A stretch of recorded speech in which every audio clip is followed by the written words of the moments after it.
Assalamualaikum warahmatullahi wabarakatuh. Apa kabar anak-anak kelas 5? Semoga pada pagi hari ini semuanya dalam keadaan sehat, dalam keadaan ceria, dan dalam keadaan semangat untuk terus belajar lebih baik lagi. Anak-anak, sebelum kita memulai pelajaran hari ini, mari kita membaca basmalah terlebih dahulu. Bismillahirrahmanirrahim. Anak-anak, hari ini kita akan memasuki bab yang kelima, yaitu Rasul Allah idolaku. Oleh karena itu, Bapak mohon kepada kalian semua agar bisa perhatikan dengan sebaik-baiknya, agar nantinya kalian bisa memahami, bisa mengerti, dan bisa menerapkan di dalam kehidupan sehari-hari. Langsung saja anak-anak. Kemarin kita sudah membaca tentang 25 nabi dan rasul. Yuk anak-anak, kita baca bersama-sama sambil kita nyanyikan. Bismillahirrahmanirrahim. Adam, Idris, Nuh, Hud, Saleh, Ibrahim, Lut, Ismail, Ishak, Yakub, Yusuf, Ayub, Su'aib, Musa, Harun, Zulkifli, Daud, Sulaiman, Ilyas, Ilyasa, Yunus, Zakaria, Yahya, Isa, wa akhiru khatimul anbiya, Muhammad al-Mustafa. Oke anak-anak, jadi Rasul yang wajib kita ketahui ada 25 jumlahnya. Mudah-mudahan kalian bisa hafal semuanya ya. Mengidolakan Rasul artinya mencintai Rasul. Siapa yang mencintai Rasul akan bersamanya di dalam surga nanti. Rasul adalah laki-laki pilihan Allah Subhanahu wa Ta'ala. Salah satu rukun iman adalah beriman kepada Rasul. Seorang muslim wajib membenarkan semua rasul dengan sifat-sifatnya, kelebihan dan keistimewaan masing-masing. Para rasul berkewajiban menyampaikan risalah dan wahyu yang diterimanya itu kepada manusia. Salah satu dari rasul Allah Subhanahu wa Ta'ala adalah Muhammad sallallahu alaihi wasallam. Ia adalah teladan utama, uswatun hasanah bagi manusia. Renungkanlah firman Allah Subhanahu wa Ta'ala berikut ini, yaitu Quran surah Al-Ahzab surah ke-33 ayat 21. A'udzubillahi minasyaitonir rajim. Bismillahirrahmanirrahim. Laqad kana lakum fi rasulillahi uswatun hasanah. Uswatun hasanatun liman kana yarjullaha wal yawmal akhir wa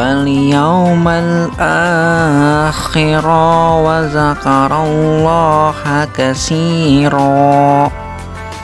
Shadaqallahul azim. Artinya, sungguh telah ada pada diri Rasulullah itu suri teladan yang baik bagimu, yaitu bagi orang yang mengharap rahmat Allah dan kedatangan hari kiamat dan yang banyak mengingat Allah. Quran surah Al-Ahzab surah ke-33 ayat 21. Anak-anak, kita pelajari di sini tentang Nabi Daud alaihissalam. Nabi Daud alaihissalam adalah seorang nabi dari Bani Israel, yaitu dari Sibit Yahuda. Ia merupakan keturunan ke-13 dari Nabi Ibrahim alaihissalam.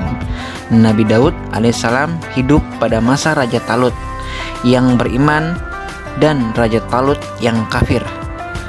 Ketika itu terjadi peperangan antara tentara Talut dan tentara Jalut.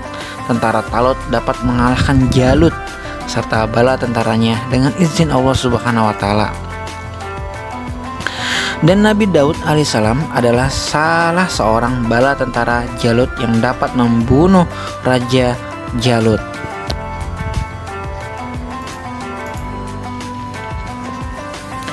Kitab Zabur adalah mukjizat bagi Nabi Daud alaihissalam.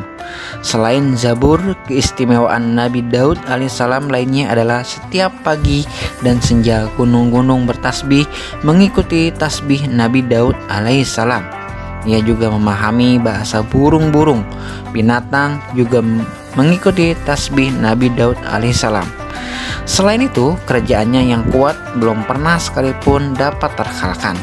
Sebaliknya, Nabi Daud alaihissalam selalu mendapat kemenangan dari semua lawannya. Ia menduduki tahta kerajaan selama 40 tahun. Di antara mukjizat Nabi Daud alaihissalam adalah dapat melunakkan besi seperti lilin. Kemudian ia dapat mengubah bentuk besi itu tanpa memerlukan api atau peralatan apapun. Sungguh luar biasa ya keistimewaan yang diberikan Allah Subhanahu wa taala kepada Nabi Daud alaihissalam. Keistimewaan Nabi Daud alaihissalam lainnya ialah mempunyai suara yang sangat merdu yang tidak ada bandingannya dari dahulu hingga sekarang. Apabila ia bernyanyi melakukan isi kitab Zabur, maka gunung-gunung dan burung-burung ikut bertasbih kepada Nabi Daud alaihissalam. Kita lanjut anak-anak kepada kisah teladan Nabi Sulaiman alaihissalam. Nabi Sulaiman alaihissalam adalah putra Nabi Daud. Setelah Nabi Daud alaihissalam wafat, Nabi Sulaiman alaihissalam menggantikan sebagai raja. Nabi Sulaiman alaihissalam dapat menjadikan angin bertiup atas perintahnya ke tempat yang ia kehendaki. Allah Subhanahu wa taala pun menundukkan jin-jin untuk melayani Sulaiman. Allah Subhanahu wa taala memberi kekuasaan pada Nabi Sulaiman alaihissalam atas setan-setan yang kafir sehingga ia mampu mengikat mereka untuk mencegah kejahatannya. Allah Subhanahu wa taala juga memberinya mukjizat berupa kemampuan mengerti bahasa binatang. Meskipun kaya raya dan berkuasa, Nabi Sulaiman alaihissalam tetap rendah hati, patuh dan tunduk pada perintah Allah Subhanahu wa taala. Kita lanjut kepada kisah teladan Nabi Ilyas alaihissalam. Nabi Ilyas alaihissalam adalah keturunan keempat dari Nabi Harun alaihissalam. Ia diutus oleh Allah Subhanahu wa taala kepada kaumnya Bani Israel yang menyembah patung berhala bernama Baal. Berulang kali Nabi Ilyas alaihissalam memperingatkan kaumnya, namun mereka tetap durhaka menantang dan bahkan mereka membenci dan hendak membunuh Nabi Ilyas alaihissalam. Agar selamat dari kejaran orang kafir, maka Nabi Ilyas alaihissalam bersembunyi di dalam gua selama 10 tahun. Karena kedurhakaan orang-orang kafir itulah Allah Subhanahu wa taala menurunkan musibah kekeringan. Di sana tidak pernah turun hujan selama 3 tahun. Akibatnya banyak tanaman dan binatang ternak yang mati, serta banyak pula penduduk mengalami kelaparan karena kekurangan makanan. Setelah musibah terjadi, mereka baru sadar bahwa seruan Nabi Ilyas alaihissalam itu benar. Setelah kaumnya sadar, Nabi Ilyas alaihissalam berdoa kepada Allah Subhanahu wa taala agar musibah kekeringan itu dihentikan. Doa Nabi Ilyas alaihissalam didengar dan dikabulkan Allah Subhanahu wa taala. Namun, setelah musibah itu berhenti, tanaman dan ternak kembali, mereka kembali durhaka kepada Allah Subhanahu wa taala. Akhirnya kaum Nabi Ilyas alaihissalam kembali ditimpa musibah yang lebih berat daripada sebelumnya, yaitu gempa bumi yang dahsyat sehingga mereka mati bergelimpangan. Nabi Ilyas alaihissalam dan orang-orang beriman lainnya selamat sebab mereka telah pergi lebih dahulu meninggalkan negeri itu. Kita lanjut anak-anak. Kisah Nabi Ilyas alaihissalam. Berbeda dengan Nabi Ilyas, sekarang kita masuk ke Nabi Ilyas. Nabi Ilyas alaihissalam adalah keponakan Nabi Ilyas alaihissalam. Ia pernah bersembunyi bersama Nabi Ilyas alaihissalam di gunung untuk menghindari bala tentara Raja Ba'labak. Setelah Nabi Ilyas alaihissalam meninggal dunia, Nabi Ilyas menggantikannya dalam mengurusi kaumnya. Allah Subhanahu wa taala menjadikannya sebagai nabi setelah Nabi Ilyas alaihissalam. Nabi Ilyas alaihissalam melanjutkan misi pamannya sampai akhirnya kaum Nabi Ilyas kembali taat kepadanya. Selama masa kepemimpinan Nabi Ilyas alaihissalam, kaum Bani Israel hidup rukun, tentram, makmur karena berbakti dan bertakwa kepada Allah Subhanahu wa taala. Akan tetapi, setelah ia wafat, kaumnya Bani Israel kembali durhaka kepada ajaran Allah Subhanahu wa taala yang dibawa Nabi Ilyas alaihissalam. Hari demi hari mereka semakin kufur kepada Allah Subhanahu wa taala. Pada akhirnya Allah Subhanahu wa taala melenyapkan kenikmatan dan kesenangan hidup kaumnya, sehingga jadilah mereka dilanda kesengsaraan. Pada saat-saat seperti itulah lahirlah Nabi Yunus alaihissalam. Kita lanjut anak-anak. Kisah teladan Nabi Muhammad Sallallahu Alaihi Wasallam. Silakan anak-anak fokus perhatikan dengan baik, karena ini adalah Nabi pemimpin dari para nabi, yaitu Nabi Muhammad Sallallahu Alaihi Wasallam. Nabi Muhammad Sallallahu Alaihi Wasallam adalah nabi terakhir dari 25 nabi dan rasul, dan tidak ada nabi dan rasul sesudahnya. Nabi Muhammad SAW lahir di kota Mekah Al-Mukarramah pada hari Senin, tanggal 12 Rabiul Awal, bertepatan dengan tahun Gajah atau 20 April 571 Masehi. Nabi Muhammad SAW lahir sudah dalam keadaan yatim. Abdullah ayahnya telah lebih dahulu wafat, sedangkan Nabi Muhammad SAW waktu itu masih dalam kandungan ibunya, kira-kira masih berusia 2 bulan. Abdullah bin Abdul Muthalib sebagai ayah tidak meninggalkan harta benda yang banyak yang akan diwarisi putranya. Abdullah hanya meninggalkan beberapa ekor unta saja. Ibu Muhammad SAW bernama Aminah binti Wahab, dari kalangan suku Quraisy yang terpandang mulia di masa itu.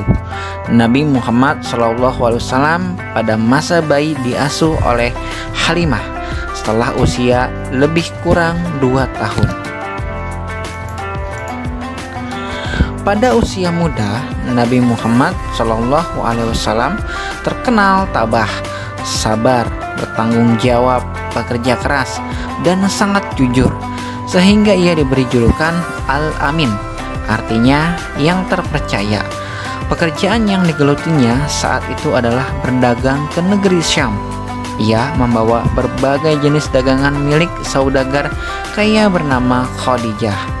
Karena kejujuran Nabi Muhammad SAW, Khadijah jatuh cinta padanya.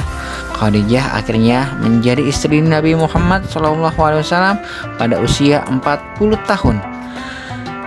Pada usia 40 tahun beliau diangkat menjadi Rasul, berdakwah mengajak umat manusia menyembah Allah Subhanahu wa taala.